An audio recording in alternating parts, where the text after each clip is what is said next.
Yeah, that's one too many mitzvot, at least for this Shabbat.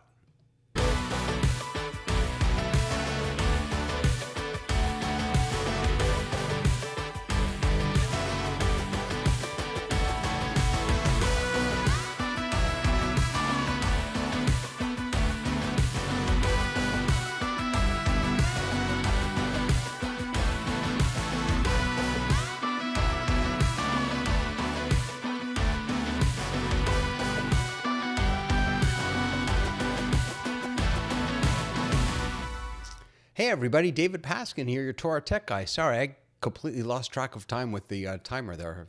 Wasn't even paying attention.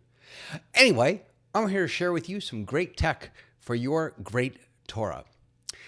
So some of you may have seen a little something that happened a couple weeks ago. It was all over the newspapers. Shock as couple caught having sex during Zoom Bar Mitzvah service. So I'm not going to scroll down to show the pictures, even though they're blurred, because I don't want to bring any more shame on the couple. But yeah, this was a thing that happened. Apparently, a couple wasn't paying attention. They were attending a Bar Mitzvah service. They just turned on their iPad or their computer or their phone from the bed, and for almost an hour, everyone who was participating was watching. Thank goodness. I think the synagogue did not have this projected up on large screens in the sanctuary, but someone eventually alerted them to it. So there are a few things I want to unpack here. Number one is that, and I've talked about this before, that consuming video, we have been trained that is a passive experience, right? We sit back on the couch, we don't have to do anything, and we're just fed either quality or sometimes not quality content, whether it's entertainment or learning, but it's fundamentally a passive experience. It's a spectator sport, as opposed to what prayer should be, which is a full contact sport, an engaging, right, experience that we take a part in. And so because we've been trained that video is a passive experience, I don't think it should surprise any of us that when we join certain meetings or sessions, certainly when it isn't Zoom, when it's just YouTube, or when we know for a fact that we can't be seen, I think that, you know what, I'll just speak for myself. I know that I don't get dressed up. I don't worry about it. If it's YouTube, you know what, I know for a fact that's a passive experience. Now, I've trained myself that I pretty much never go on a Zoom call unless I'm in my office with my setup. I want to look a certain way. I want to present a certain whatever when I'm on a Zoom call. But I'm in the minority. Most people will join a Zoom call from wherever they are.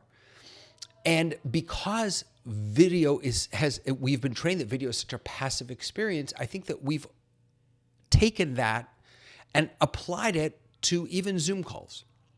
That it doesn't really matter. It's not important. I'm not going to worry too much about it. And because we don't worry too much about it, we forget that the mic is on or the camera is on or what have you. One of my favorite things about the Facebook portals is that they have a physical cover that goes over the camera. You can physically see if that camera is covered. Now, depending on how you have your settings in Zoom, if you have hide self-view, you may not be able to see if your camera's on or not, unless you look at that little tiny camera in the bottom left-hand corner. So there's the sort of the general malaise and passivity that comes from engaging in digital space and particularly around video. And so, yes, we are still in the infancy of this whole thing. I can't see anything. My glasses are so dirty. We're still in the infancy of this, even though we've been thrust into it for the past 2.5, almost 3 years. But that's going to remain. That sense that, it's not that important, I don't have to worry about it, that's going to remain. I don't think anybody would show up to an office not dressed appropriately if they were going to work or for an interview or something like that. But when we are on Zoom, we think, it's not such a big deal. So there's that piece of it. I also think there's another piece of it. And that has really nothing to do with Zoom or nothing to do with digital technologies. And that is the import, the significance, the value that people see in being a part of a Jewish celebration and service. You know, I've been to enough of, in fact, we just had our own. My daughter just had her Bar Mitzvah. So I've been to enough of these. I've officiated enough B'nai Mitzvah to know that when people come, they're not coming for the service. They're coming to support the family. They're coming to be with the child. There are a million good reasons why people go to a bar mitzvah. One of them is most often not, I want to pray, or I want to be a part of this Jewish ritual. Why is that? Why is it that the vast majority of people who will attend a bar mitzvah don't really care at all, don't see much value at all in the ritual, in the prayerful aspect of what we're doing? That to me is a real shame. We've taken the spectator sport that is video and put it in our sanctuaries. I don't remember who first came up with this, but I've used it for a million years. And that is that prayer is like football. It's like a football game. Right? In a football game, you've got 50,000 people in the stands who desperately need exercise, watching 50 people on the field who don't really need exercise. In the sanctuary, you've got 20 people or 200 people who really need spiritual exercise, watching two people, the rabbi and the cantor, who really don't need any more spiritual exercise, exercising. Prayer, Jewish ritual, life cycle celebrations have become spectator sports. And so why are we surprised that people don't take it seriously enough, that they don't expect to be engaged enough, that they would prepare themselves, that they would dress up even if they're just participating via Zoom, that they would create a space in which they could actually share in the experience, in the prayerful experience? Why are we surprised by that? People get dressed up for a bar mitzvah, not because they're honoring Shabbat or the sanctuary, but because there's a party afterward. Now, I don't want to nix bar mitzvahs. I don't want to trash on the parties and all that other stuff. There's value in all of that. There's beauty in all of that. But we're so quick to run to how terrible text is. Tech. I said text because that's where I'm going next. How terrible tech is. Digital is the problem. Tech is the problem, right? Kids, they're always texting on their phones. I caught kids texting during class. Well, guess what? Before we had phones, they were passing notes.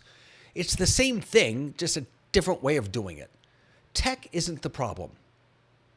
It is the way that the problem is exhibiting itself, is showing itself. The problem, I would argue, is that people don't see any real value in what we're offering. They don't imagine that they are going to be a part of something sacred and special. They know they won't be called upon to be a part. They know that we're not going to actively engage them. We're just going to do our service, and the bar mitzvah child is going to do their thing, and the parents and maybe the grandparents, and that's it. Right? Everyone else there is just there to watch.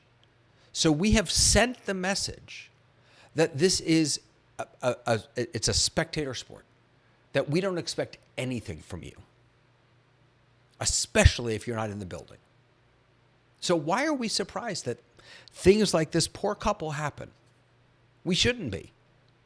Now, this, of course, this is a off-the-chart example, right? But I think fundamentally the principle is the same. We can fiddle with the technology, and we have to. We should. We have to train people to take it seriously when they participate in something on Zoom. We have to teach people how to make sure they're muted or how to make sure their camera's off, or we need to set it up in such a way so that they can't turn their camera on or they can't turn their microphone on, however we want to do it, right? Maybe if what we really want to do is create an experience where people are just watching, then let's just send it to YouTube or do a Zoom webinar. If we're not going to actively engage people in participating with us, then let's set ourselves up for success by not giving them the opportunity to show something we shouldn't be showing in the service on Zoom. But if our goal is more than that, if our goal is to really engage with people, to make people know that what they're coming to has the potential to be transformative.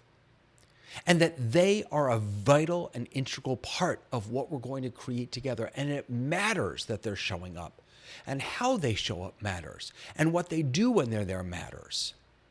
That's a whole different experience. I don't want to say I doubt.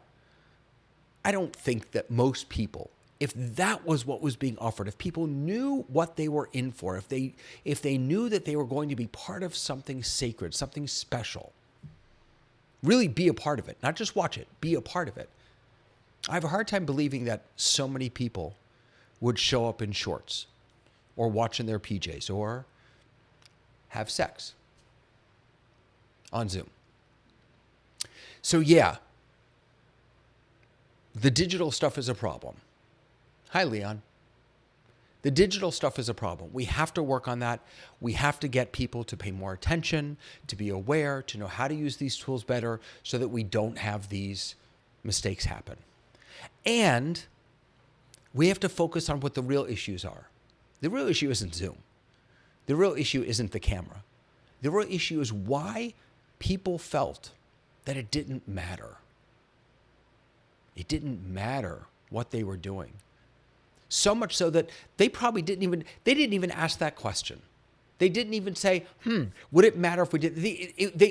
They were so zoned out. They didn't even realize what was happening. That's on us. As religious leaders, that's on us. That people who are engaged in our experiences, who are engaged in our davening with us, who are learning with us, can just zone out so much that they can do something that's terribly embarrassing. That's on us, to a certain extent. So I want to challenge all of us, as we're playing around with the technologies, as we're getting better at that, as we're doing all of this work, let's not forget what's core, what's fundamental, that all of these things are just tools to offer the Torah that we want to put out in the world. It's that Torah that's so important. How are we sharing that Torah? Do people feel that they're a part of it? Do the people know that it matters that they show up, that we can see them, that we hear them, that we want to see and hear them, and that we're not just going to ask them to stay on mute the whole time? Are people co-creators with us of these sacred experiences? Is this a full context sport, or are they just passively watching? I think these are some of the fundamental questions that we have to ask, and I'm so glad that Leon is here to watch and work and ask with me. It's good to see you, Leon. It was so much fun singing with you last week. So I'm musing a little bit about this and about a few other things, and I have some more muses for you. And I want to invite you to head on over to TorahTechGuy.com, where I have a blog, where I have, I think, 3 or 4 posts up now. But if you head on over to TorahTechGuy.com, I've got the blog there and all the other resources. And I especially want to invite you to join me at Reach More, Teach More, because I'm posting all these things early. You get early access to all this stuff. You get special content, special workshops. I spend as much time as we need helping you do what you need to reach more people and teach more Torah, or teach more of whatever it is that you want to teach. That's what I got for you this week, my friends. It's about the tech. But it's not only about the tech. We're doing something much bigger than just sending bits over the Ethernet. We're sharing Torah. We're helping God reveal God's self. We need to do that well. It needs to matter when people show up to our Bar Mitzvah, to our services, to our classes. It needs to matter. We need to co-create with them sacred space. I would argue that's what was really missing when this couple did one too many mitzvot. All right, that's what I got for you, my friends.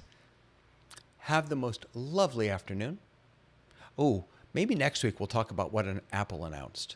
They had some really interesting announcements, especially, I think, for synagogues, actually. Not especially for synagogues, but things that we could use. Yeah, I think that's what we'll do. All right, guys. Talk to you later. Bye.